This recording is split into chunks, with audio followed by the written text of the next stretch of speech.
Assalamualaikum warahmatullahi wabarakatuh. Perkenalkan, nama saya Amanda Nabila. Saya dari Batch 4 Komunitas Lantai Atas. Di sini saya ingin menceritakan tentang legenda yang berjudul Batu Menangis.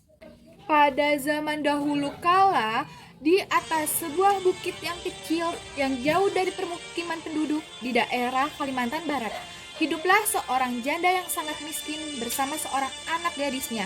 Anak gadisnya sangat cantik, bentuk tubuhnya sangat indah, rambutnya yang terurai sangat bagus. Namun sayang, ia memiliki sifat yang buruk. Gadis itu amat pemalas, tak pernah membantu ibunya melakukan pekerjaan di rumah. Kerjaannya hanya bersolek tiap hari. Selain pemalas, anak gadis itu tuh sikapnya manja sekali. Segala permintaannya harus dituruti. Setiap kali ia meminta sesuatu kepada ibunya, harus dikabulkan. Tanpa memperdulikan ibunya yang miskin setiap hari harus membanting tulang mencari sesuap nasi.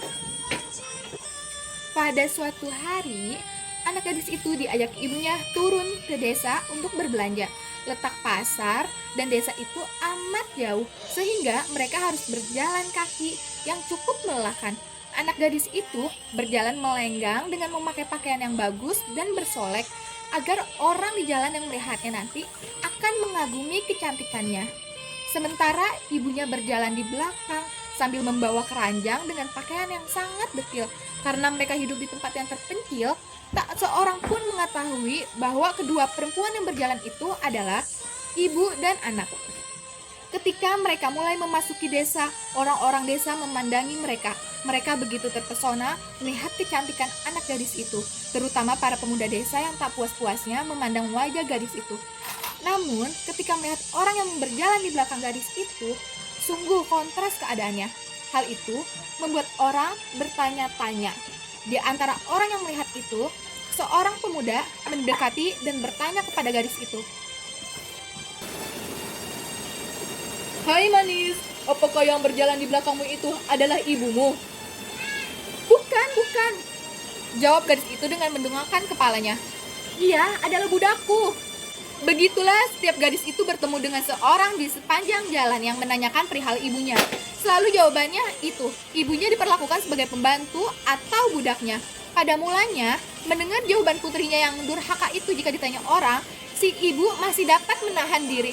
Namun, setelah berulang-ulang kali didengarnya jawaban yang sama dan amat menyakitkan hati, akhirnya si ibu yang malang itu tak dapat menahan diri. Si ibu pun berdoa, "Ya Tuhan, apakah kuat menahan ini? Anak kandung hamba begitu teganya memperlakukan diri hamba sedemikian rupa. Ya Tuhan, hukumlah anak durhaka ini. Hukumlah dia." Atas kuasa Tuhan yang Maha Esa, perlahan-lahan tubuh gadis itu berubah menjadi batu. Perubahan itu dimulai dari kaki. Ketika perubahan itu sudah mencapai setengah badan, anak gadis itu menangis memohon ampun kepada ibunya. "Oh ibu, ampunilah anakku. Ampunilah kedurhakaan anakmu selama ini, ibu. Ibu, ampunilah anakmu." Anak gadis itu terus menatap dan menangis memohon kepada ibunya, akan tetapi semua telah terlambat. Seluruh tubuh gadis itu akhirnya berubah menjadi batu. Sekalipun menjadi batu, namun orang dapat melihat bahwa kedua matanya masih menitikkan air mata seperti sedang menangis. Oleh karena itu, batu yang berasal dari gadis yang mendapat kutukan ibunya itu disebut batu menangis. Demikianlah cerita berbentuk legenda ini. Semoga pesan yang disampaikan dalam cerita ini bisa tersampaikan kepada teman-teman yang mendengarkannya. Kurang lebihnya mohon maaf. Wassalamualaikum warahmatullahi wabarakatuh.